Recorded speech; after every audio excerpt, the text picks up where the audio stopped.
And we are underway here in Interlagos. Lotus Coughlin starts from the pole. Fabio Brizza, our previous winner last week from Spa-Francorchamps, starts from second, and he cuts to the inside and takes the lead out of the second corner. And we have an accident in turn number 1, I believe. The yellow flag's waving in that sector, and we're on board with Colin Crown right now in the Prema car, and it looks like he has had some damage. And the full course yellow has been thrown on the first lap. See if we can take another look at what happens here. This is off the start. Colin Crown.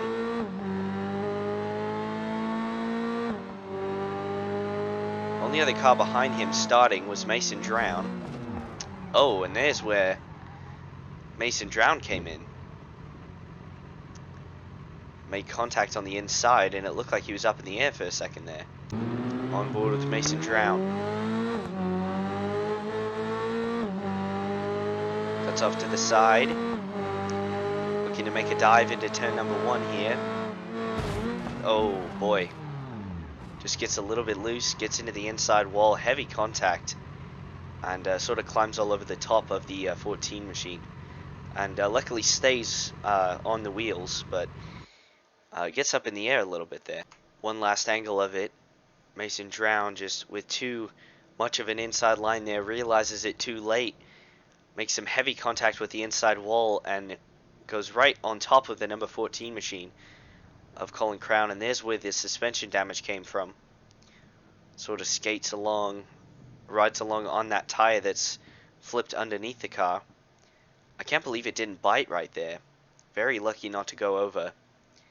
And the Team Mount VPN machine, for the second week in a row, will likely be the first DNF of the race, and that is just an unfortunate start to the season for Mason Drown. He had a fantastic showing of, I believe, inside the top 11 on the first race of the season, and just has not had any luck since. Mason Drown out with Colin Crown on the first lap. Currently on board with the P3 machine. Maki Kitagawa in the Team Itasha car, just behind our last week's winner, the number 1 of Fabio Brizza. And this battle has been going on for about a lap, and look at that undercut right there by the number 53 machine, looking to take the second spot away, but they're still side by side coming down the straight. Number 1 machine, Fabio Brizza around the outside. Here comes Maki Kitagawa, and the number 1 goes a little bit wide there. Kitagawa went wide though too, doesn't lose any substantial ground. But here comes Kitagawa, who clearly has the faster car. Right up to the rear end once again, very, very wide from the number 1 machine. To the outside goes Maki Kitagawa, and that number 1 is throwing on the defense like nothing, like nobody's business. And the number 53 machine trying to hang tough on the outside, but it's just not going to plan. But that's the only place that she can get a line. Oh my goodness, they're still almost making contact. Number 53 machine still just behind the number 1. An electrifying battle for the second spot. Here comes Maki Kitagawa to the inside as they head into the braking zone, ducks back in behind. And she'll get a chance probably down the front stretch here. Here she comes to the inside once again, almost into the grass. Did catch a bit of grass coming off of the rumble strip there. And out of the final couple of corners and down the front stretch, here comes Maki Kitagawa with a massive run on the number 1 machine and clears into the second spot. Wow, what a battle that was. And this was Giovanni Rubio a moment ago, having a great run today so far. Slots himself into the podium positions in 3rd. On board with Shoko Makinahara and how she got the 4th spot away from Fabio Brizza, who has dropped like a rock from 2nd to 5th since the start of this race. Makes the same mistake that we saw in front of Maki Kitagawa, but this time Shoko Makinahara capitalizes and slots into the 4th position. And this is like that scene in Jaws. It's been a long time coming. That Shoko Makinahara car is much faster than Giovanni Rubio's car. It's like da-na, da-na, Dana, Dana, Dana in the rearview mirror for Giovanni Rubio, who's currently getting absolutely pounced on right now by that number 7 machine. His team told him a while back that the 7 machine wouldn't get to him in time.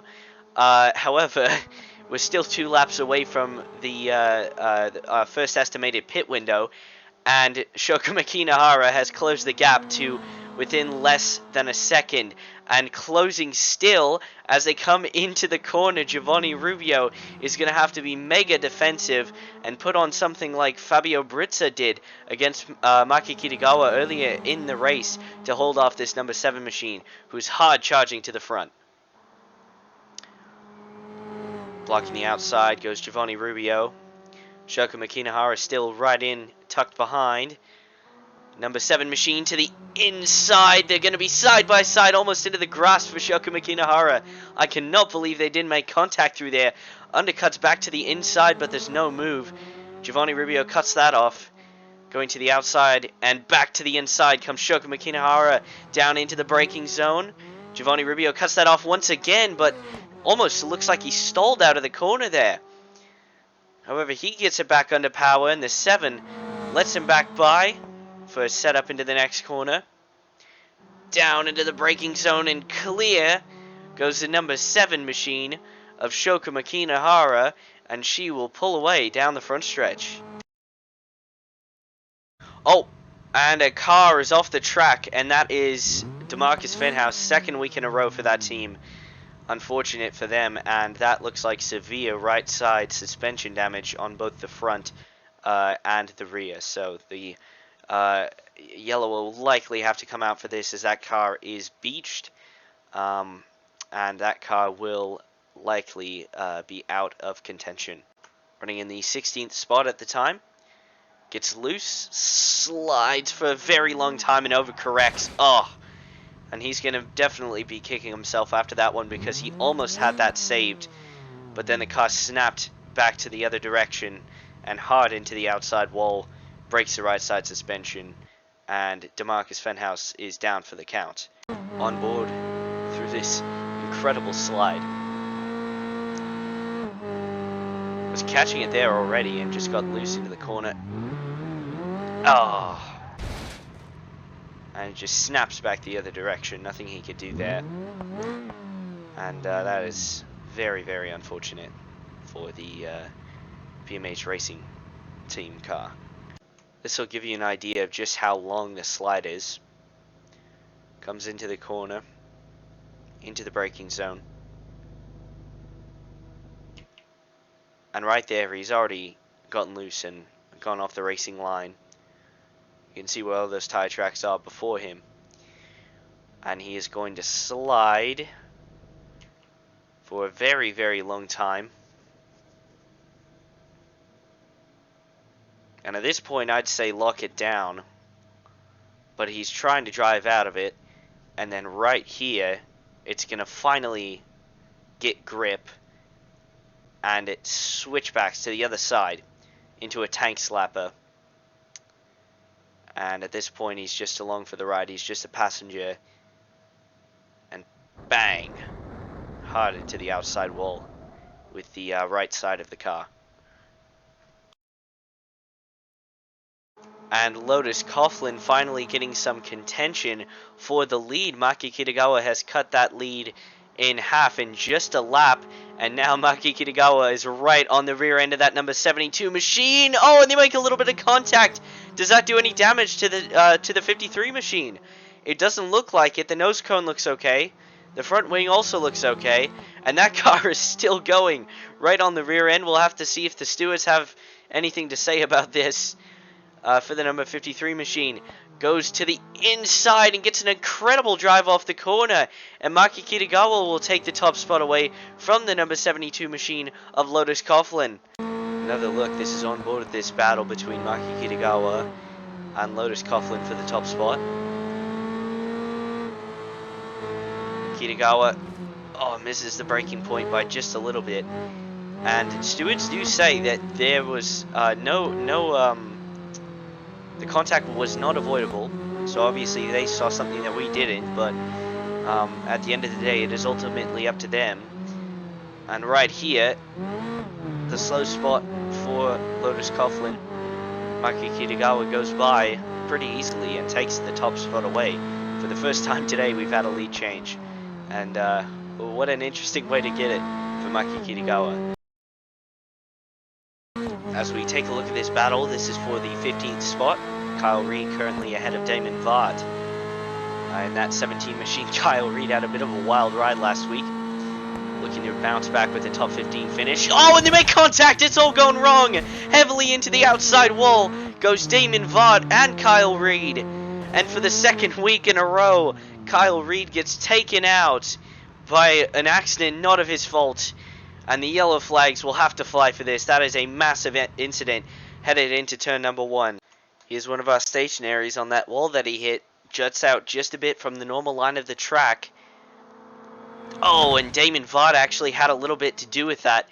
It looked like it contacted the rear end of the Kyle Reed machine and just turned him into the outside wall.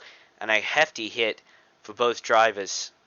And you'll see right here, coming down the front stretch, the number 17, just a little bit of contact right there into the rear peg.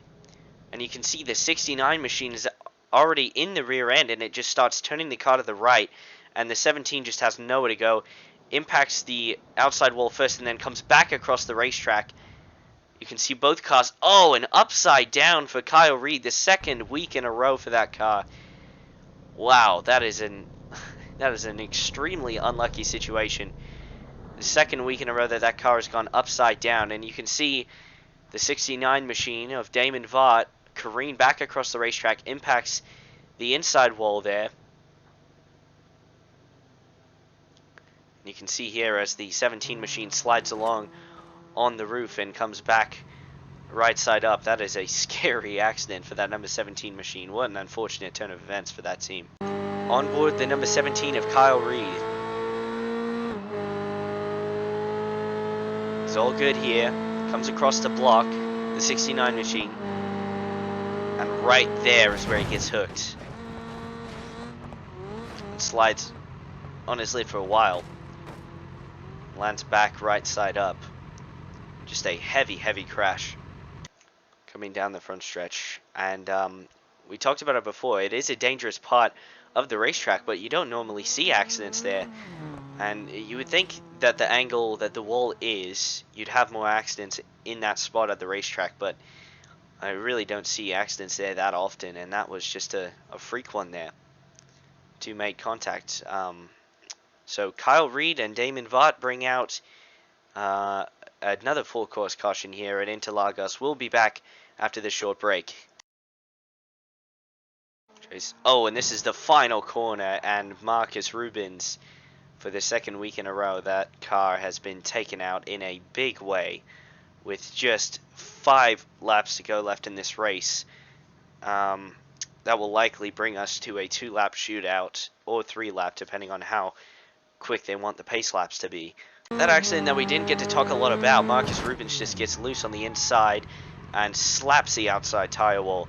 Major damage to that car, as we see multiple cars get involved in accidents such as this, and oh my goodness, that was a massive impact. We didn't really get to go back to this crash, but that really was a big crash. And the second week in a row, just unfortunate for Marcus Rubens. This is going to be a dogfight to the finish line. It'll be 1 lap to go this time by for Maki Kitagawa. Looking for a first win of 2024. Down the front stretch, 1 lap to go here at Interlagos. The number 72 of Lotus Coughlin trying to close in for her first victory of the year as well. And right up to the rear end, it comes Lotus Coughlin. Running that outside line that we've seen have a lot more grip than the inside line. As you can see, the 53 slides up just a bit. 72 still within about 3 car lengths behind this number 53 machine. Swerving back and forth, trying to get any last bit of speed out of that car. And the 53 is off the racetrack. And the 72 had a much better line through there. But somehow the 53 is still ahead by about 2 car lengths now. It's shrunk just a bit. The 72 of Lotus Coughlin, who started this race from pole, right up to the rear end of the 53 of Maki Kitagawa now. Down into the slow speed section of the race course. The Team Itasha car trying to pick up its first victory of the year. As long as she holds it on that outside, she's going to pinch the 72, who gets into the grass just a little bit out of that corner. Still just about 1.5 car lengths behind is Lotus Coughlin. Now it's within one. Around the outside comes Lotus Coughlin. Another run. To the inside she goes. Will it be a move? No. Excuse me. Down into the final couple of corners. Side by side almost. Here comes Coughlin to the inside trying to get a run. They almost make contact down the front stretch. To the inside comes Coughlin. But it's not going to be enough. Down the front stretch, Maki Kitagawa will come to the stripe and will win in Interlagos. Her first win of 2024. Getting right up to the rear end. Gets to the outside. Cuts back to the inside and has a lane, but the 53 sends it in much deeper. 72 doesn't get the run off the corner that she wanted. She goes to the inside again here. I thought she was alongside. Turns out she's just a little bit behind the 53, blocking for all she's worth down into those final couple of corners. Kitagawa holding it to the bottom. And a fantastic finish coming to the line. What a job by both drivers to not crash there in that final lap. That was intense. And Maki Kitagawa comes home victorious for Team Itasha.